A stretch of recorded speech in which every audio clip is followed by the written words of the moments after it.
Here's the deal. I'm speaking for the committee, and the committee is just this group of people who have come together. Most of them knew Richard, and they've come together, and they just want to make a difference. And so I'm the spokesperson because I stand in front of a mic all the time, but it's not really me.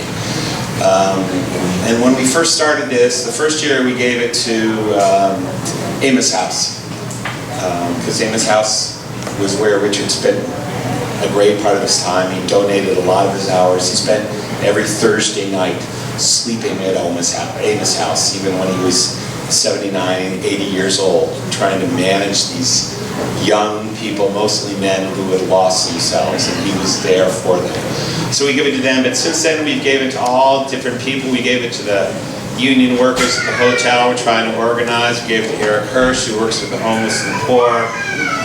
Just given to a lot of different people.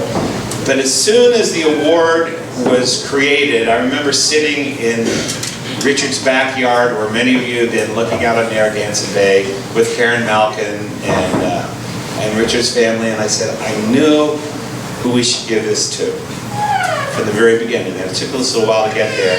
So, one of the awardees this year is Phil Edmunds.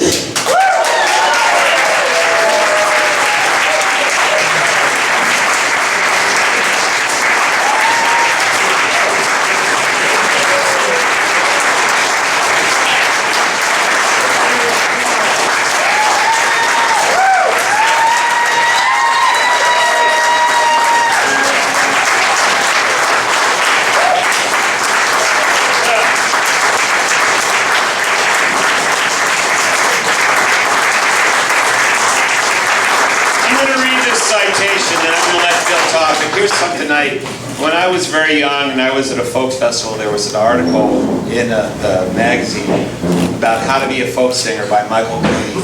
And it said, you can do, if you want to be famous as a musician, you might be able to like catch fire in a bottle and be famous. But the greater kind of fame is somebody, and this is like 1973, like Pete Seeger, who showed up every day and did their job. That kind of fame is deeper and long-lasting. It's the kind of fame that everybody knows. And for those of us here in Providence, it's like looking around, who has not seen Phil doing the work that we should all do? Right?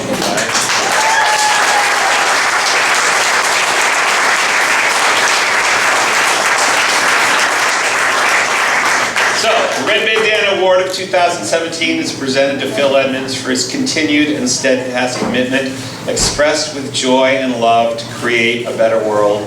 Phil's commitment to living a simple life, speaking for justice and peace, and caring for the poor and forgotten is a reminder to all of us Gandhi's advice to be the change you want to see in the world. Without him, our community would be a poorer place.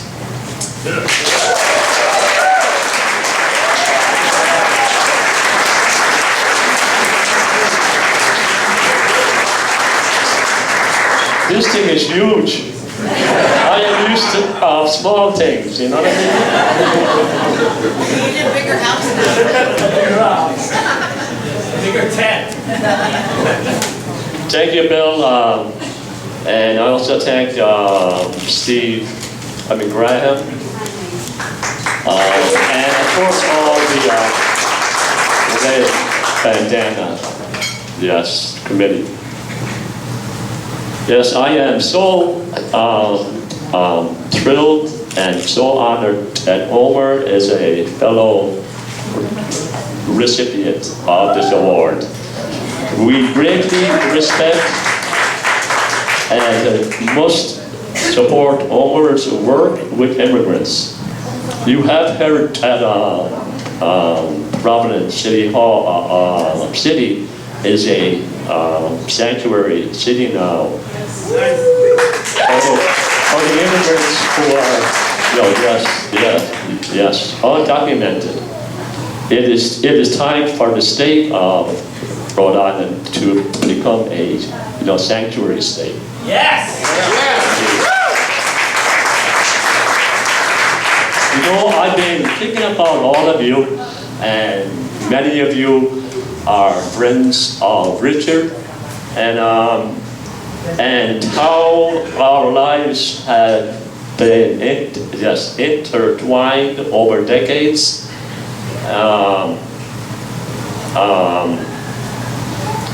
And it has been and is compassion, a deep caring for humanity and our wounded planet that takes us out of the I, me, my that is, ingrained in this our globalized culture. Pay attention to the people around you every day. Come out of our isolation.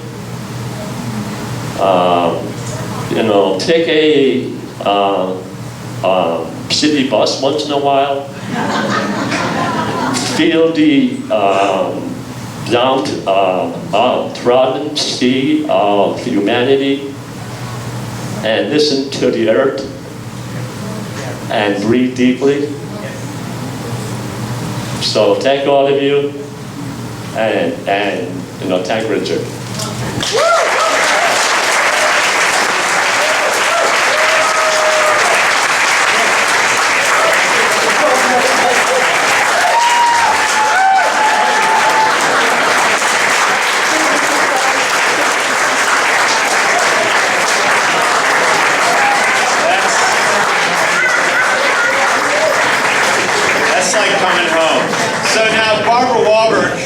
Would like to introduce somebody who has a story about Phil. Oh,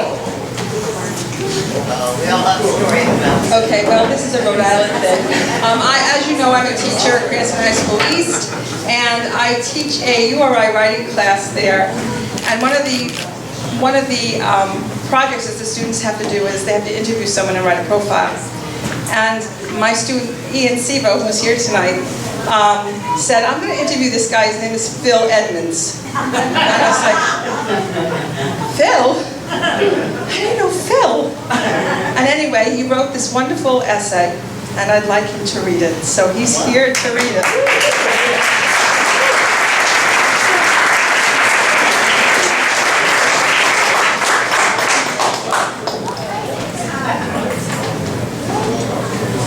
Thank you, everybody. I'll just get down to business, I suppose. So the title of this is The Leprechaun of Providence. The first thing you notice when you enter Phil Edmonds' apartment is how sparsely furnished it is. There are none of the trappings of modern society visible within. No sofas, televisions, computers, dining sets, coffee tables, or china cabinets with which Americans love to clutter their houses. Phil has merely 3 folding chairs, a card table, a dated kitchen unit, and a small wooden bookshelf between 2 windows. The room is decorated with an array of items he has collected: seashells, albums, and various artwork. Being close to the room is long and narrow, with a closed ceiling. I'm warned to watch my head. Past the small kitchen is a narrow hallway leading presumably to his bedroom and bathroom. The outside of the house is just as sparse.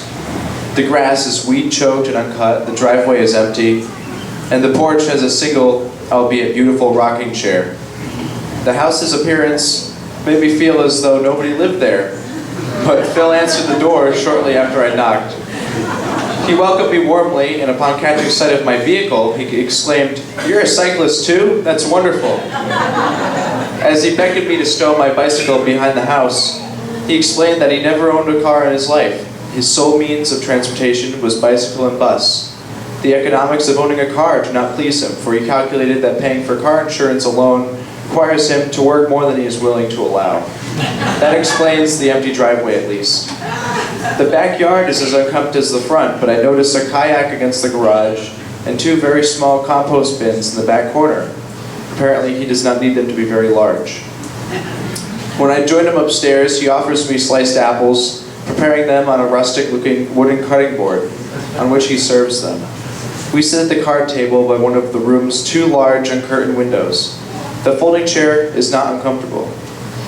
Phil Edmonds was born in Killaloe County, Clare, Ireland, a town with scarcely 1,000 people.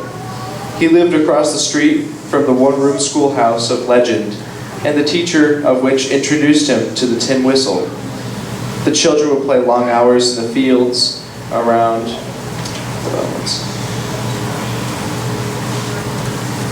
Killaloe. Am I pronouncing that right? Close enough. Where he developed a love of nature. He also had much exposure to traditional Celtic music.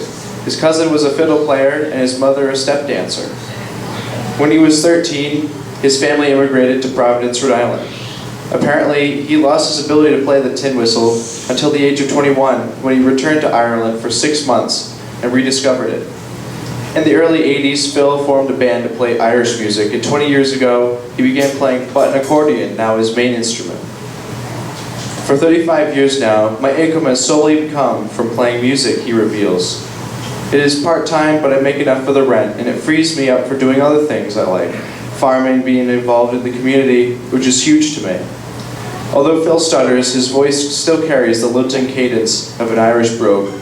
He went on to explain his love for community and the importance it has for him. When he was a young man, he spent his days on the street corners in Providence and around Kennedy Plaza, smoking pot with his friends. He told me about the friends he had who overdosed on harder drugs like cocaine and heroin, and it hit him hard. He says, overnight I stopped doing drugs. I decided enough is enough. There's more to life than this. He became involved in AS 220 and discovered the great satisfaction one receives from being in a community. Now he lives 3 days a week in Chepachet on a cooperative organic farm. Besides these involvements, he also gigs regularly with the Gnomes Band, where I first met him, and teaches tin whistle lessons. Looking around the apartment, my attention is grabbed by a mosaic of horseshoe crab shells hanging on the wall. I ask, "Are you a beachcomber?" To which he replied, "No, I'm a nature comber." Phil carries his love of nature from his homeland of Ireland. He has hiked and camped in the woods of Rhode Island extensively, as well as followed Henry David Thoreau's trek down Cape Cod. He says, "For years, I've had 6 different places in the woods I go to where I camp. I call them my 6 summer homes. I get there on the bike and the buses." Something else Thoreau-esque he has done, building a tiny cabin to live in.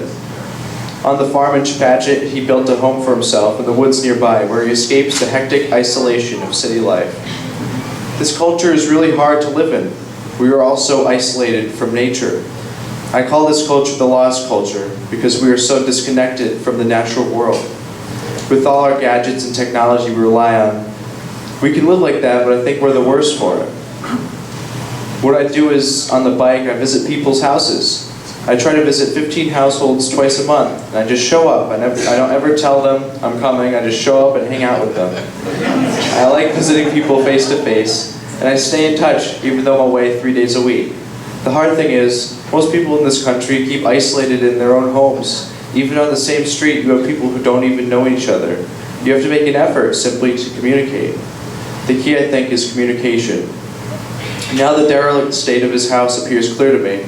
Not only is he absent many days, he has a strong respect for nature. Who is he to tell what plants can grow on his lawn or how high they can be? Like a true builder of connections, Phil gives me a book he has written about his travels and an album of original music he wrote, and implored me to stay in touch. I'd love to show you the farm. It's so beautiful and peaceful up there, and I know my friends will be glad to meet you. I'm touched by the offer, and I eagerly accept the invitation. Unfortunately, being in our society means having little free time, so I have yet to visit the farm, but I want to, and I agree with him. We can talk to each other and respect each other and love each other as human beings, and we can make living that much more wholesome and satisfying. Thank you.